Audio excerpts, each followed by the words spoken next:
It will take place due to ototoxicity, barotrauma,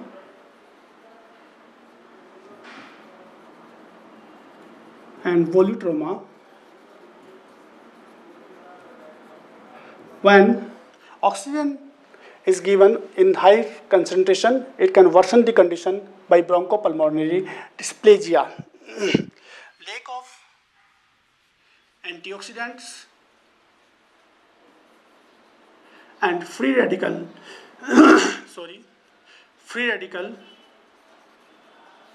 injury can worsen the bronchopulmonary dysplasia. It can be treated by steroids, single dose of steroid. There is no extra advantage of multiple doses of steroid. So single dose of steroid is given. Nitric oxide, inhaled nitric oxide, which will dilate the arterioles of the lung parenchyma and capillaries. Vitamin A is also given to treat the bronchopulmonary dysplasia.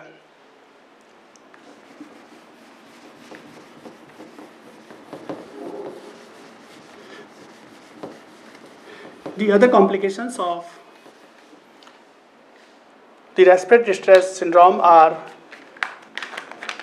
pulmonary hypertension,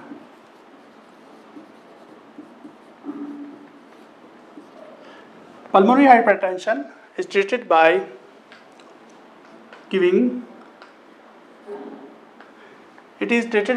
positive PEEP positive and expiratory pressure during ventilation, and by giving adrenaline intratracheally.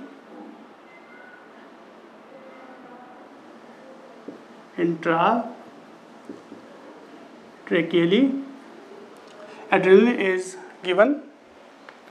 Apnea. Other complication is apnea and breath holding episodes.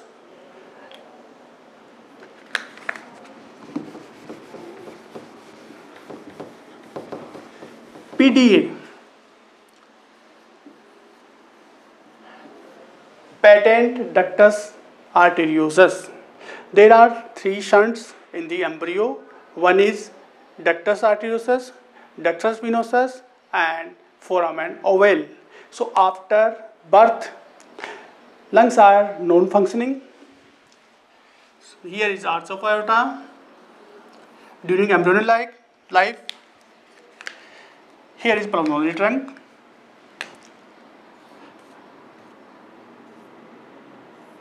And here is a connection between pulmonary artery and the arch of aorta. Blood from mother, which is oxygenated, and it will enter in right ventricle. From right ventricle, it will enter in pulmonary trunk, from where this blood will be shunted to aorta. But after birth, when pressure in aorta increases, it will close after birth. But when the lungs are non-functioning, this ductus arteriosus remains open, and it will lead to a complication which is a serious complication. Many times it is not seen as cardiac murmur or wide pulse pressure, but it can be diagnosed by echocardiogram. After birth in normal child, it will be obliterated and it will form ligamentum venosus or ligamentum venosum. So patent ductus arteriosus is a serious complication of the respiratory distress syndrome, and it will patent lead left to right shunt.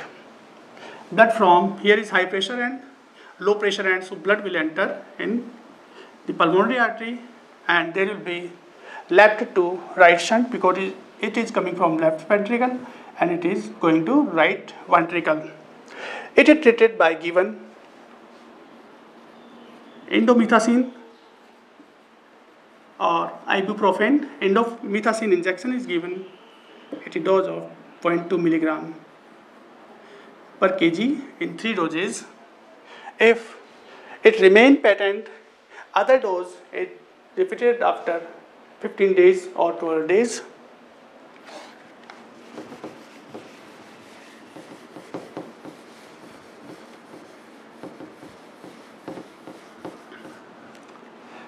Necrotizing enterocolitis. It is the other serious complication of the respiratory distress syndrome and perforation of GIT perforation.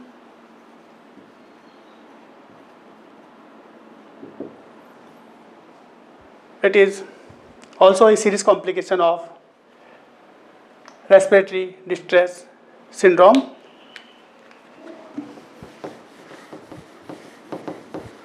Other complications: failure to thrive,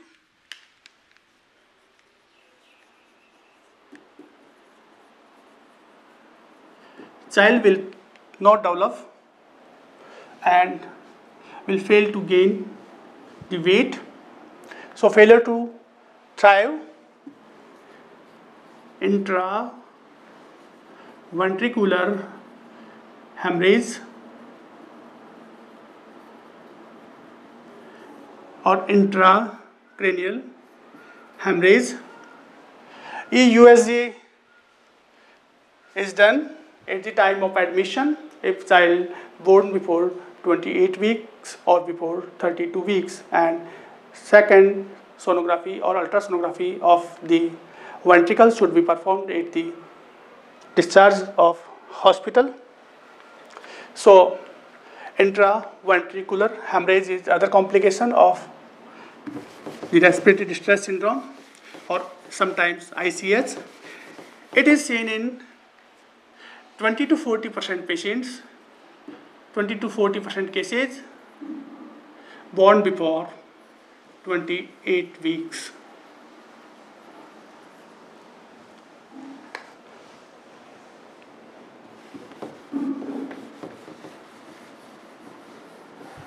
Periventricular Leukomalacia. It is other complication. Periventricular Leukomalacia, other serious complication of respiratory distress syndrome, and it will lead to neurodevelopmental deformities.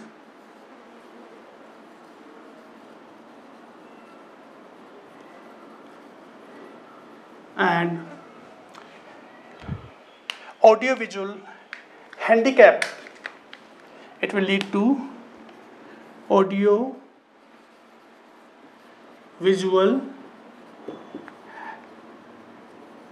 handicapped infant. Other very serious complication of respiratory distress syndrome or prematurity is retinopathy of prematurity.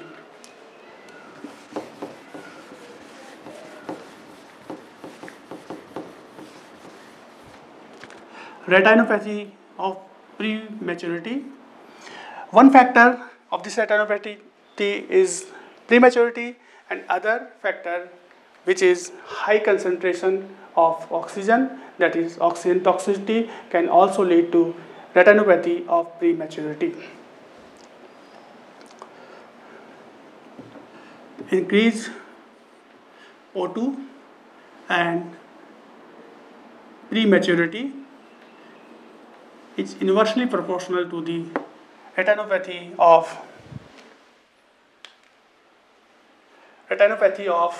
the prematurity.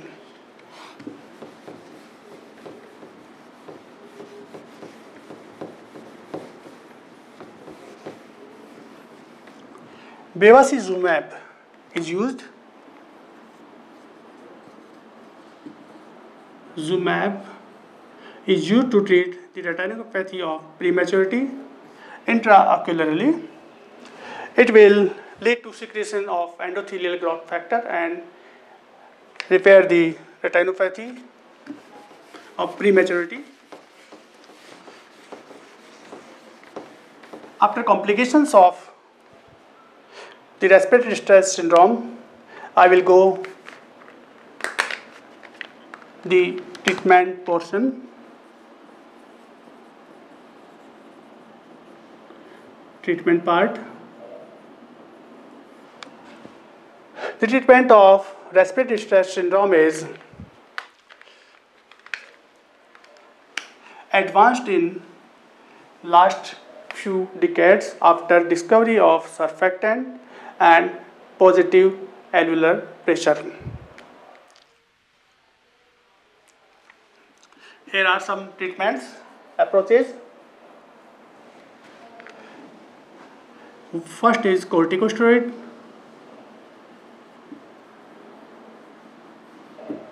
Single dose of corticosteroid is given. There is no extra or other benefits of multiple doses of corticosteroid. So always use a single dose of corticosteroid in a patient of RDS. Surfactant.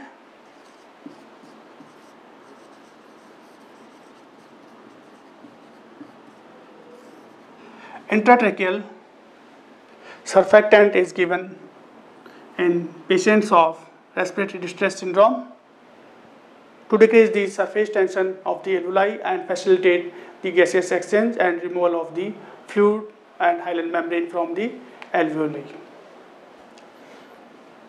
Cpap,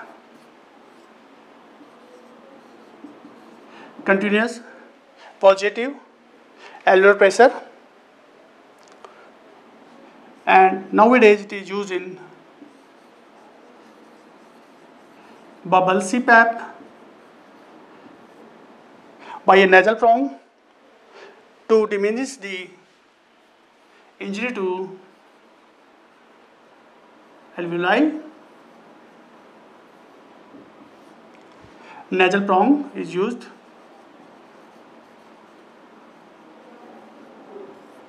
To give the bubble Cpap, and it will recruit the alveoli which are depleted and having some fluid. This continuous positive pressure will inflate the alveoli and recruit the alveoli of the lungs.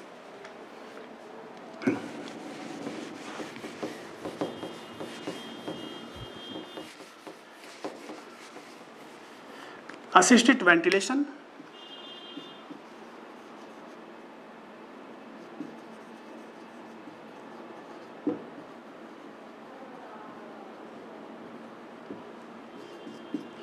The other is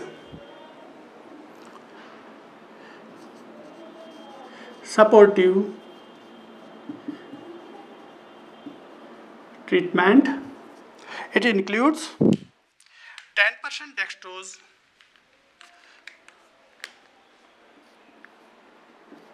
for hypoglycemia, 7.5% sodium bicarbonate for acidosis, electrolytes,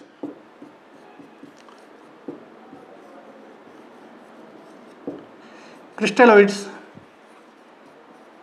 for shock and hypotension, dopamine for hypertension, and shock, and it will increase the tissue perfusion of the blood and oxygen. Vapotherm. A term vapotherm. Remember always, it is heat and humidified cannula of nose used for bubble and other Cpap.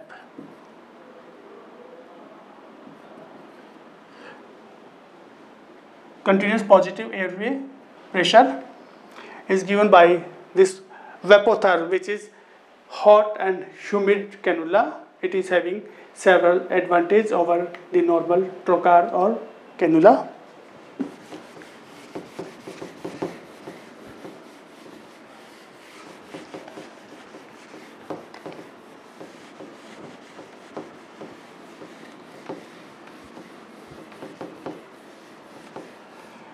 There are enormous strides have been made to know the pathophysiology and treatment of the disease.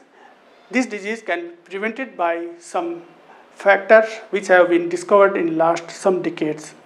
A delivery of the premature infant should be attended by a neonatologist.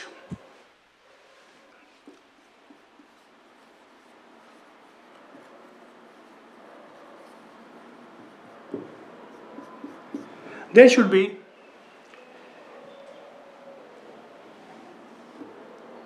antenatal use of steroids. I have already told 12 milligram dexamethasone, 3 doses at the interval of 12 hours should be given to prevent the lung immaturity after birth. Use of Cpap,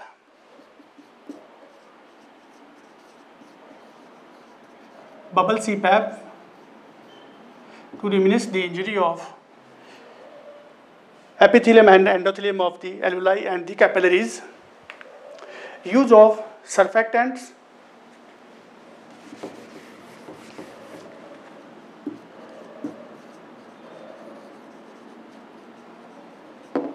and nutrition supplements.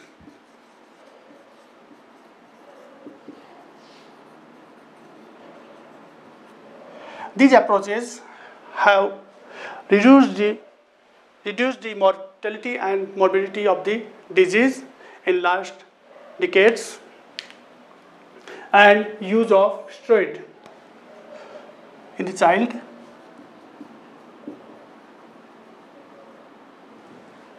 It can also decrease the morbidity and mortality of the disease.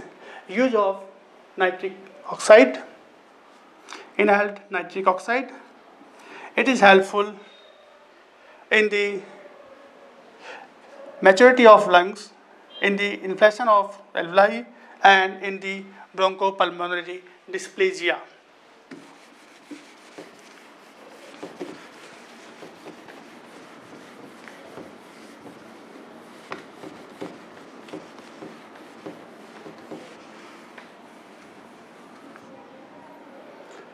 So it was all about the respiratory distress syndrome or the hyaline membrane disease. The premature or low for gestational age infants are victims of the disease. It is treatable, it is preventable, and now the morbidity and mortality has been reduced for last few decades by using some latest approaches to treat the disease. Now I will end my class here.